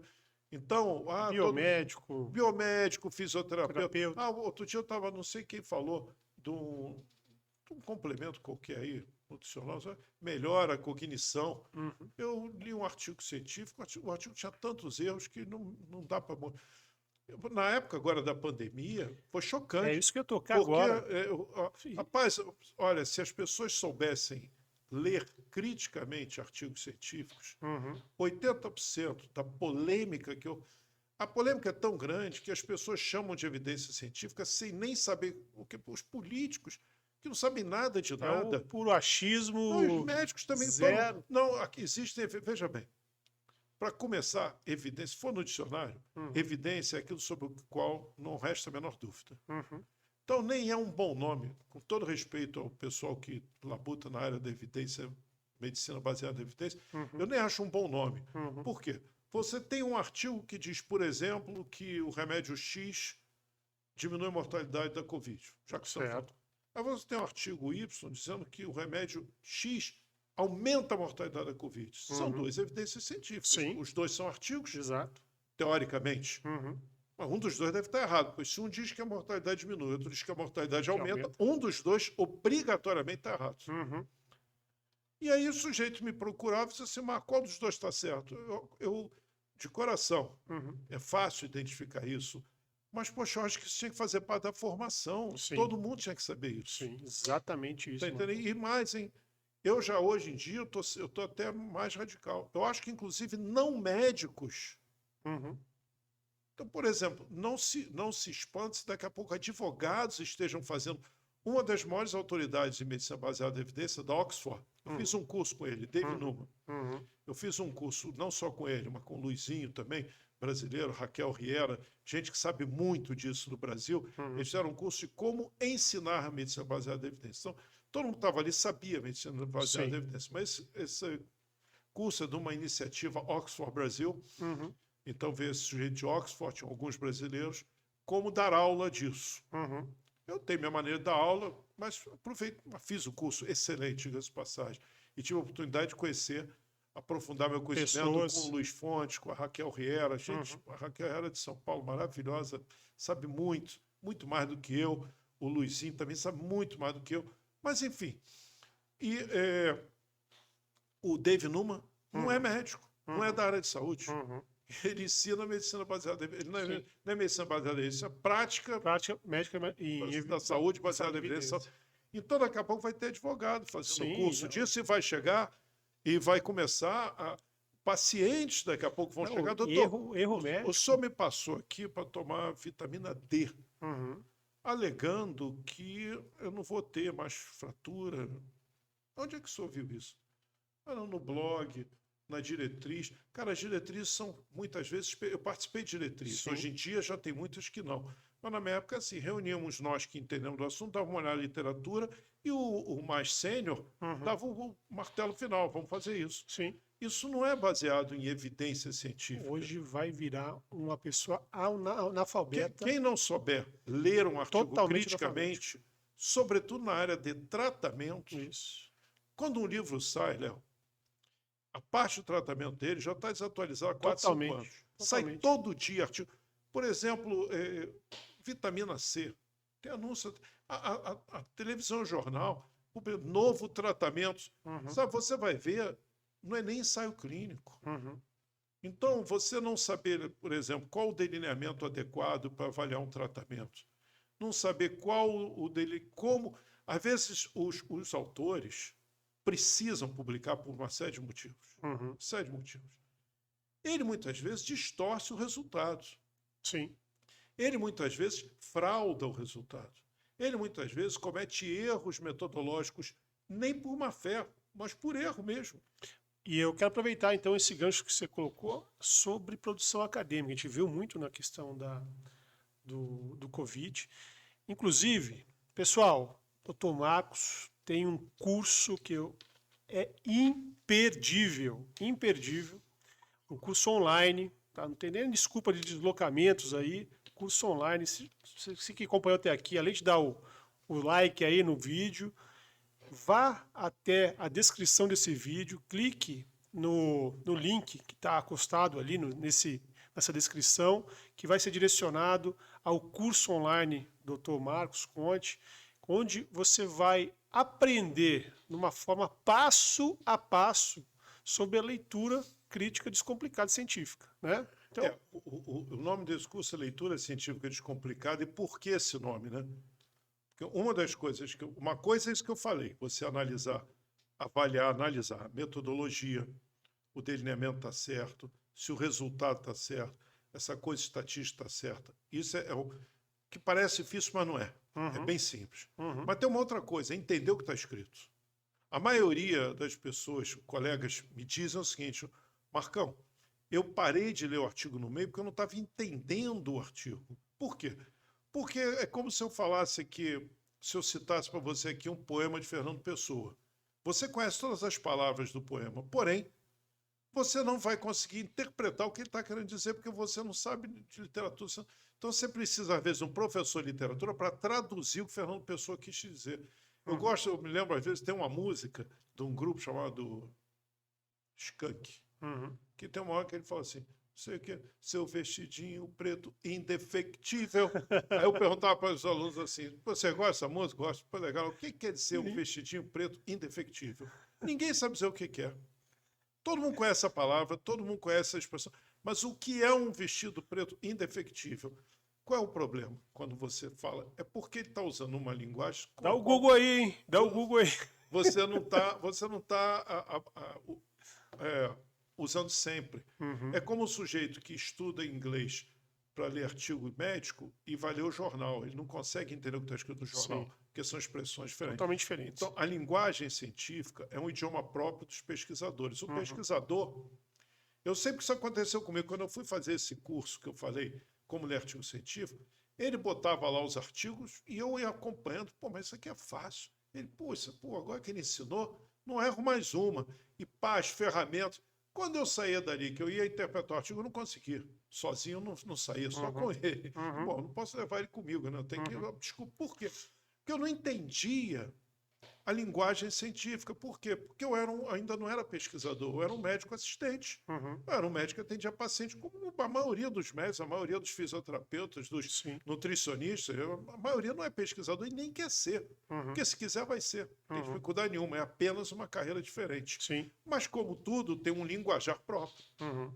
Né? Tem um linguajar próprio. Claro, você fala um advogado, você lê uma petição, é o você não entende juridiquês, exatamente. Que tá escrito, você vai no churrasco, os médicos estão ali, se reúnem, só falam, ninguém entende. Fala falta de ar, de espinéia, né? É de espinéia, exatamente. Então, que hoje é um termo que muita gente conhece, mas que há algum tempo atrás ninguém conhecia. Isso. Então, a primeira coisa que eu faço é demonstrar, sem nenhuma fórmula, sempre com exemplos práticos e do dia a dia, eu te ensino aquele idioma, igual aprender inglês. Só que assim, você não pode pensar em português, né? O livro está na mesa. The book is on... Você não faz assim. O inglês tem que ser direto. Isso. A mesma coisa a linguagem da pesquisa. Você não pode pensar... O que significa... Outro dia eu assisti uma propaganda de um curso que é de medicina baseada em evidência. O meu curso não é de medicina baseada em evidência, porque a medicina baseada em evidência é um novo paradigma, é uma coisa maior. Existe pós-graduação, existe mestrado, existe doutorado. O meu curso é um curso de 40 horas aula. Sim, é um claro. curso que especificamente ensina a pessoa a ler um artigo científico em novos tratamentos, entender, e obviamente tem um bônus de como achar o artigo na internet, etc. Mas o meu objetivo é muito focado e específico. Então, a pessoa tem que ler, entender o que leu, para só então interpretar. Isso. Então, eu primeiro mostro, e usando exemplos, que foram os exemplos que eu usei para mim. Quando eu fiz o curso, eu comecei a criar exemplos e coisas para eu entender e memorizar, porque quando o sujeito botava uma fórmula, aí botava um M deitado, eu já parava para o que significa mesmo esse M deitado. Meu problema não era medicina, meu problema era álgebra, aritmética, porque eu não me lembrava mais nada. E eu já me perdia, né? Ainda mais o cara falando inglês, ele já ia embora, eu já me perdia com aquilo. Então, essa metodologia que tem esse nome, que é um nome que tem como objetivo facilitar a memorização do nome, né? Certo. Mas é isso, primeiro aprende o idioma, em seguida aprende a interpretar o texto, como a gente aprendeu na escola. Obviamente que quem aprende a ler bem, quem lê muito escreve melhor. Então, se a pessoa aprender bem a ler, vai escrever melhor se quiser escrever um artigo, qualquer coisa assim. Mas, enfim, a questão da publicação. Uma vez eu estava dando aula no Congresso Brasileiro de Pneumologia e Tisiologia. Eu dava aula toda vez no congresso, enfim. E eu estava apresentando. Quando eu ia dar aula, eu procurava dar aula, assim, eu não sou a favor de quando você vai dar uma aula, você dar uma aula sobre uma coisa que você não tem nada a acrescentar. Por exemplo, eu ir para o livro, fazer uma revisão e dar uma aula, eu não vejo sentido, porque você também pode fazer isso. Você pode fazer uma... Sobretudo hoje em dia, que tem internet, você não precisa que eu faça isso para você, você não é burro. Você sabe fazer isso muito bem. Então, o que eu procurava? Quando me convidavam para dar aula, eu procurava dizer assim, eu gostei da aula disso, que eu acabei de fazer uma pesquisa sobre isso, eu tenho uma informação nova sobre isso, eu tenho uma produção sobre isso. Para quê? Para justamente apresentar para você o que há de mais moderno e justificar, mostrar que a minha metodologia está adequada, etc. Então, está lá mostrando. Consequentemente, alguns dos artigos que eu estava, alguns dos resultados eram artigos baseados em artigos meus. Uhum. E eu já ouvi várias vezes isso, né? Um colega que é da área da assistência, que inclusive ganha muito mais do que eu, por ser da assistência, dizendo, vocês que gostam de fazer isso, sabe? Eu não ligo para isso. Não sei, tratando a coisa como se fosse, a publicação do artigo fosse uma questão de vaidade. Ou Veja bem, opinião.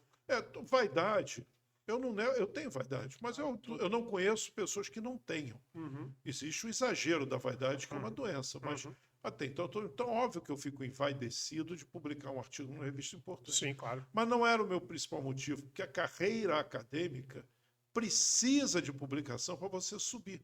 Consequentemente, aumentar o seu salário. Por exemplo, eu entrei como professor assistente. Na carreira, na UFRJ, imagino que todas as universidades federais, você tem o professor auxiliar 1, 2, 3, 4, professor assistente 1, 2, 3, 4, professor adjunto 1, 2, 3, 4, professor associado 1, 2, 3, 4, titular. A cada período de tempo, você apresenta a sua produção, você é avaliado por uma banca para ver se você sai de professor assistente 4 para adjunto 1, de adjunto 1 para adjunto 2, de adjunto 4 para associado 1.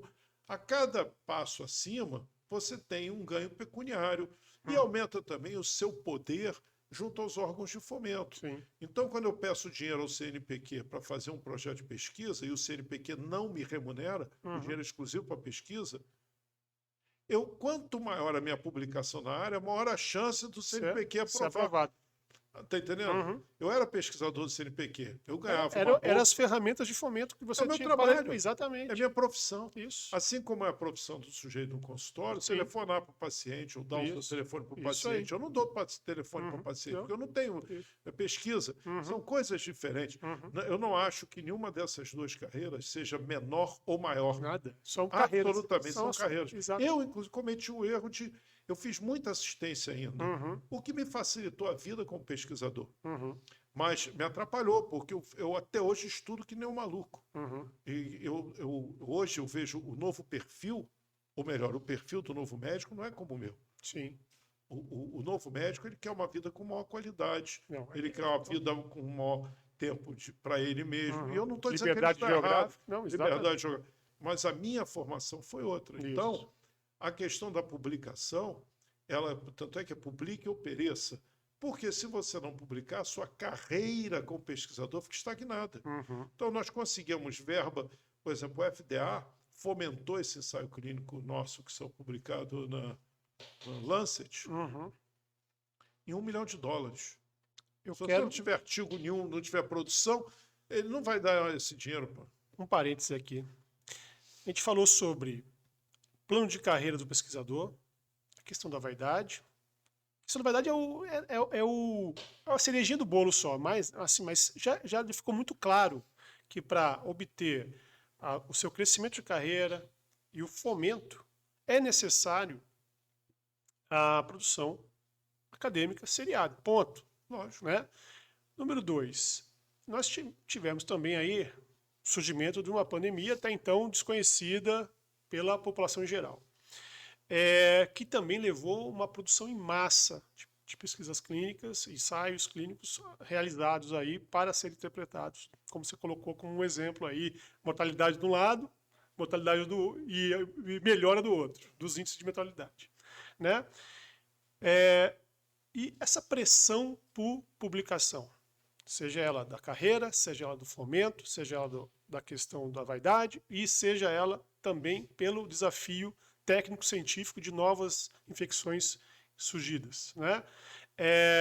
Leva à produção de pesquisas de má qualidade, sim ou não, ou de baixa qualidade, para não ser também tão pejorativo na questão de produção, sim ou não, e qual a sua opinião sobre isso? Aí tem dois aspectos, né? Primeira coisa, não se pode esquecer, pesquisa envolve dinheiro. Tudo que envolve dinheiro tem risco de má fé, tem risco de fraude, tem risco de tudo. Porque é impossível fazer pesquisa sem dinheiro. Mas eu fiz um projeto de pesquisa na faculdade, não utilizei dinheiro. Sem dúvida nenhuma, eu também fiz.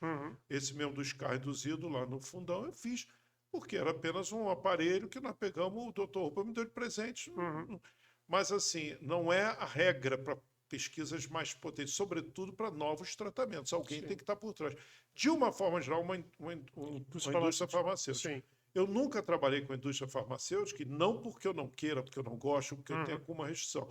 É porque a tuberculose não é um remédio que se venda. Isso. Então, todo fomento para a tuberculose é por órgãos públicos de fomento. É CNPq, o National Institute of Health norte-americano, é a OMS, é o FDA, enfim, por isso. Muito bem. Acontece que existe um site chamado Retracted, alguma coisa, eu esqueci o nome, eles mandam para mim. O que acontece? Anualmente, uma série de artigos que foram publicados é identificado por alguém fraude nesse artigo. E esse artigo é retirado, o que eles chamam em inglês retracted. Então, tem um gráfico que mostra assim, nós chamamos assim, uma curva de publicações. São publicados 2.000 artigos por dia. Então, tinha uma curva... 2.000 artigos por dia? Não em tratamento, em tudo. Então, estava a curva de publicação e aqui a linha de artigos retirados. Há uns 3 anos atrás, a linha de artigos retirados aumentou, está maior do que a de publicados. Por quê? Porque começou a envolver mais dinheiro, começou a envolver mais fraude. Veja bem, eu não estou falando de erros metodológicos. Mais de 50% dos artigos na área de saúde publicados não servem para nada. Mais de 50%. Veja bem, Marcos, você não pode falar isso. Não, quem falou isso foi o editor-chefe do Lancet. Mais de 50% dos artigos publicados que não servem para nada. Não. Isso está publicado no número do Lancet de 5 anos atrás pelo editor-chefe, um artigo de opinião, e pela editora do New England Journal. Então, não é opinião. Eles disseram. Eles disseram. Por quê?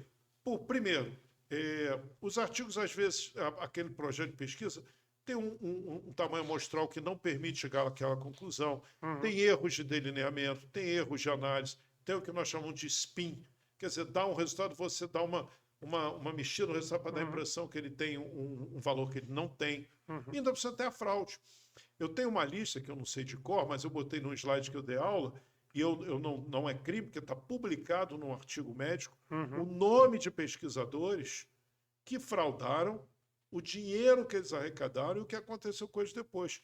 Alguns estão presos, condenados a 10 anos de prisão. Nós temos políticas públicas sendo colocadas com base em um artigo atualmente, sem esse critério.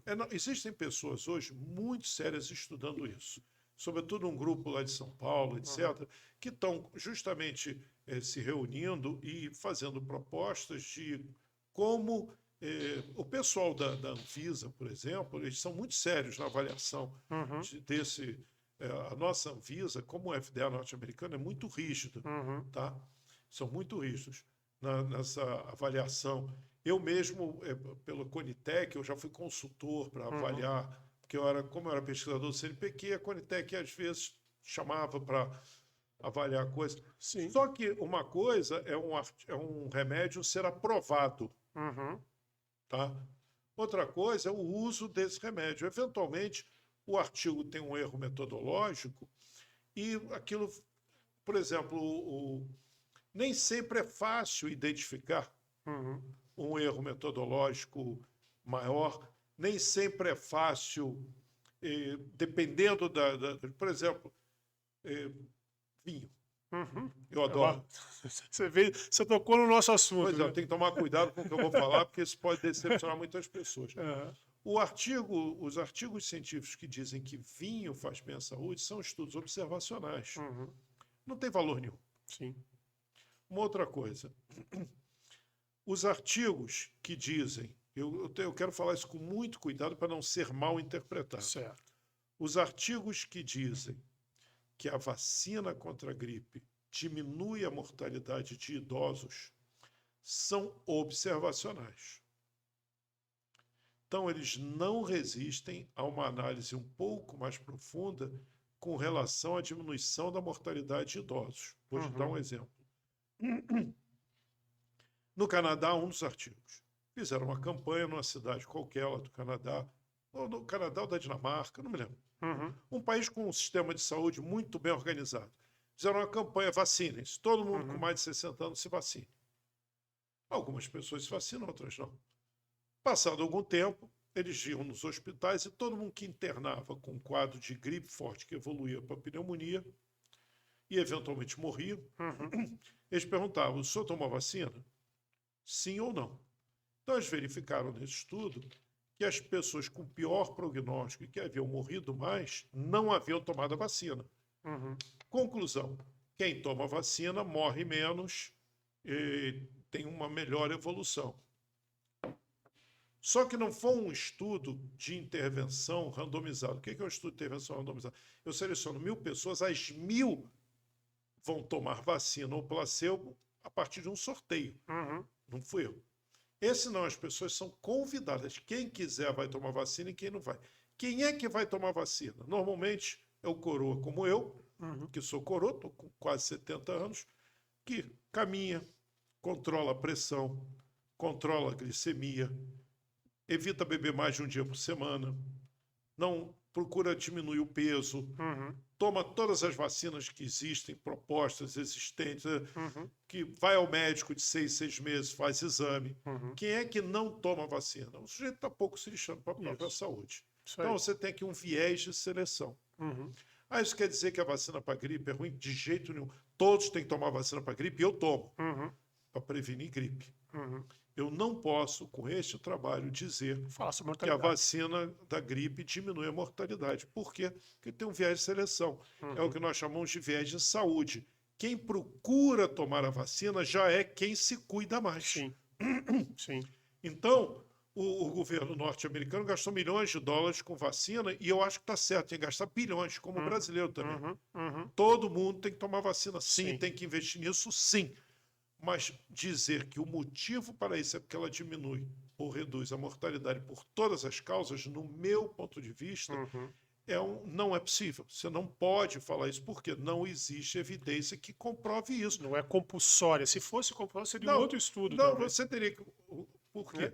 Porque estudos observacionais são ruins para se avaliar efeito e tratamento. Então, na época da Covid, uma porção de tratamentos, um monte de tratamentos que foram preconizados vieram a partir do resultado de estudos observacionais, em que não havia randomização, que não havia grupo controle realmente efetivo e tal, ou então que eram comparados com tratamentos que não estão comprovados.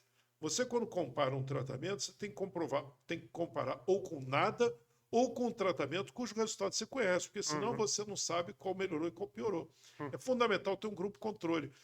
Tem um livro de epidemiologia espetacular chamado Gordes. Esse livro é formidável. Porque ele conta piada durante o livro. Então é espetacular. Está dizendo que uma vez tinha um sujeito mostrando os excelentes resultados dele no hospital em cirurgias de doença arterial de membro inferior. E ele dizendo: olha, com o meu tratamento cirúrgico foi espetacular, só, sei lá, vou chutar um número, tá? Só para exemplo. Só 30% dos pés tiveram que ser amputados. Então, o meu resultado é maravilhoso. Aí o sujeito perguntou: o senhor teve algum grupo de controle? Aí eu disse: o que você está querendo dizer com isso? Que eu deveria ter um grupo que eu não operasse? Sim. Mas aí eu amputar muito mais pés. Ele: de qual dos dois braços? Do que operou, do que não operou? Sim. Não sei. Não sabe. Está entendendo? Então, quando você faz e não compara, tem uma outra história ainda, rapidamente. Diz que o grupo de resgate está no livro do Gordes, de epidemiologia. O grupo de resgate chegou em Londres, na época da Segunda Guerra Mundial, tinha uns bombardeios por alemães e tal. E aí teve um bombardeio lá num prédio e o grupo de resgate de bombeiros chegou, o prédio tinha desabado.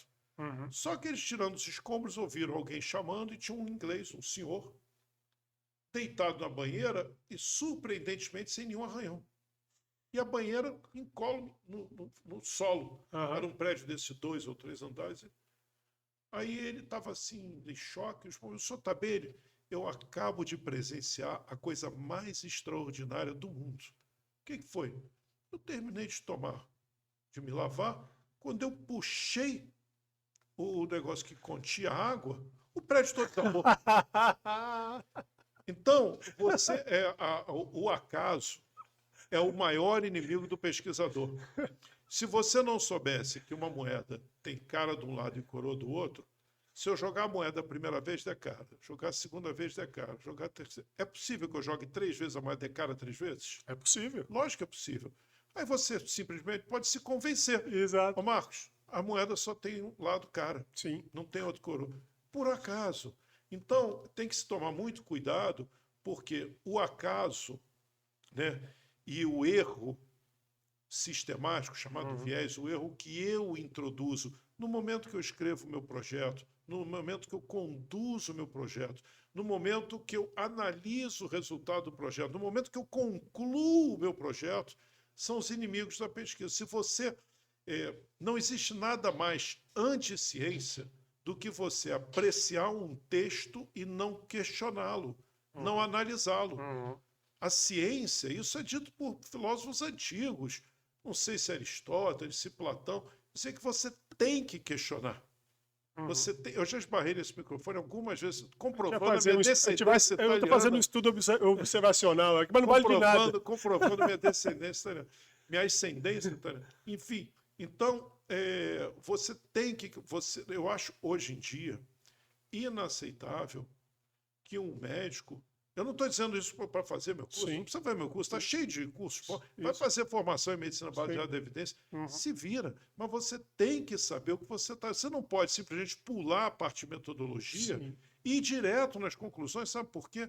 Porque da natureza, primeiro, tem a chance de erro, pelos motivos que eu acabei de falar. Não de má fé, erro. Acontece. Segundo, má fé, sem fraude. Tem gente que está presa por conta disso. Terceiro, vamos supor, Leonardo, eu faço um trabalho, esse trabalho que eu falei, levou 8 anos. Puxa vida, se não tiver um resultado, alguma coisa positiva, não vão querer publicar. Sim. Foi dinheiro jogado fora, tempo jogado fora, eu não vou ter o meu paper, eu preciso dele para minha carreira.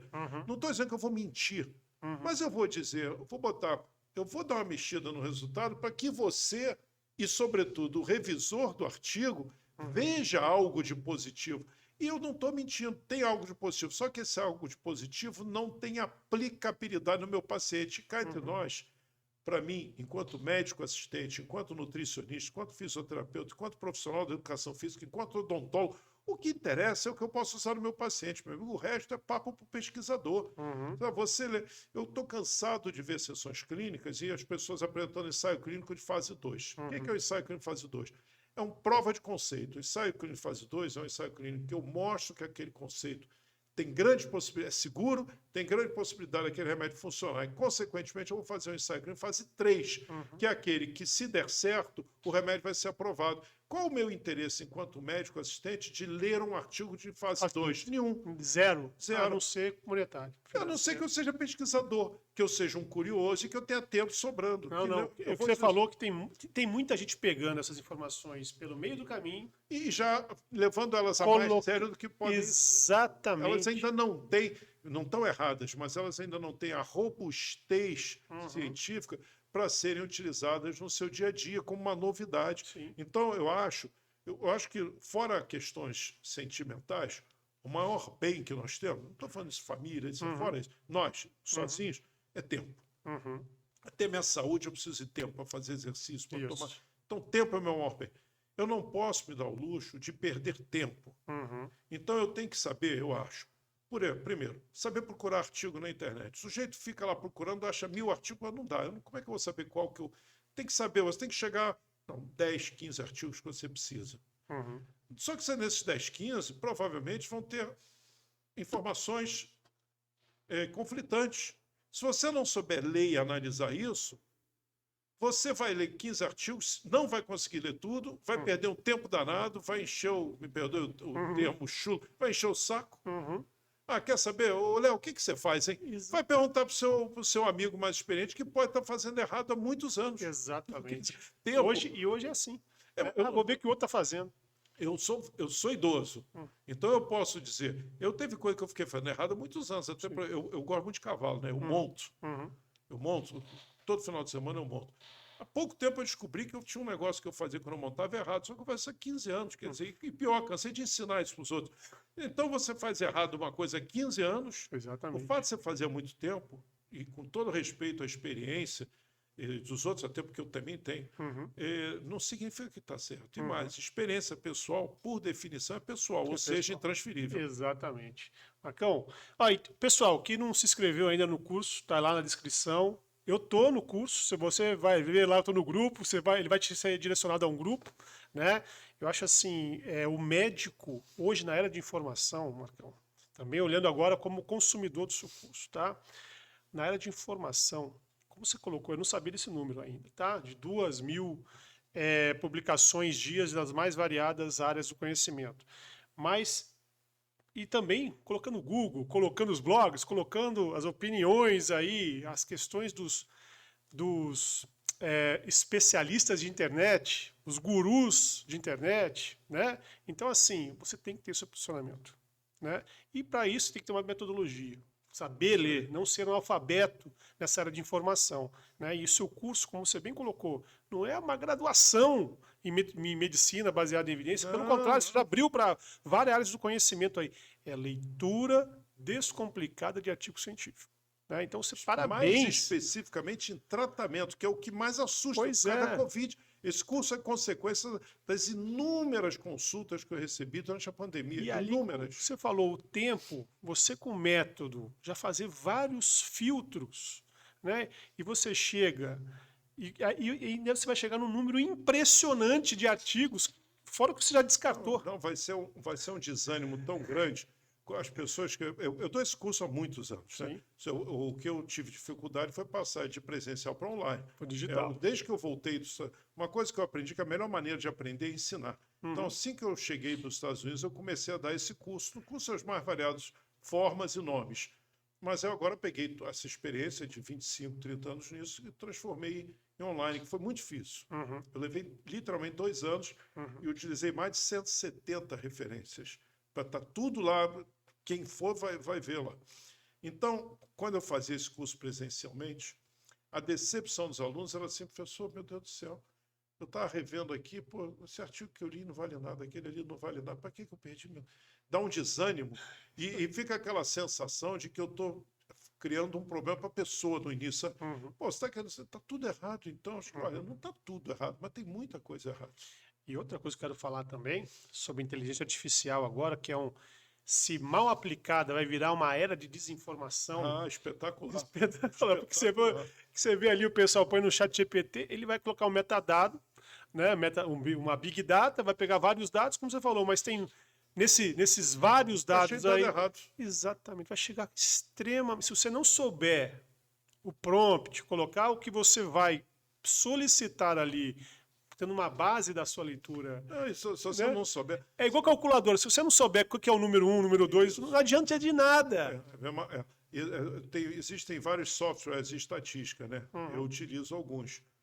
E eles facilitam muito. Qualquer pessoa calcula, por exemplo, faz um teste de students. Só que o teste de students, para ser usado numa determinada circunstância. uhum, Se você pedir ele da amostra errada, ele vai fazer. uhum. Porque ele não sabe que a amostra está errada. Está Não. entendendo? Eu tenho muita admiração pelo student, sabe? Porque esse student é um pseudônimo. O verdadeiro nome dele, oh meu Deus, a idade está. Acho que é Gossip, ou Grossep, eu esqueci, alguma coisa assim. Esse teste, o Tate Student, foi desenvolvido em 1890 e tanto, quase 1900, ou seja, tem mais de 100 anos. Caramba. E esse sujeito, adivinha qual era a profissão dele? Acho que é Gossett. Ele era irlandês, cervejeiro Da da Guinness? Guinness. Ele era mestre cervejeiro da Guinness e, consequentemente, químico. E ele, para fazer lá as misturas, tudo, precisava de uma determinada forma, então ele desenvolveu esse teste. Então, eu tenho admiração muito grande por ele, porque eu acho a Guinness um negócio também formidável. Então, eu tenho essa. Léo, esse negócio de informar, a gente tem que tomar cuidado com o que vê. Uhum.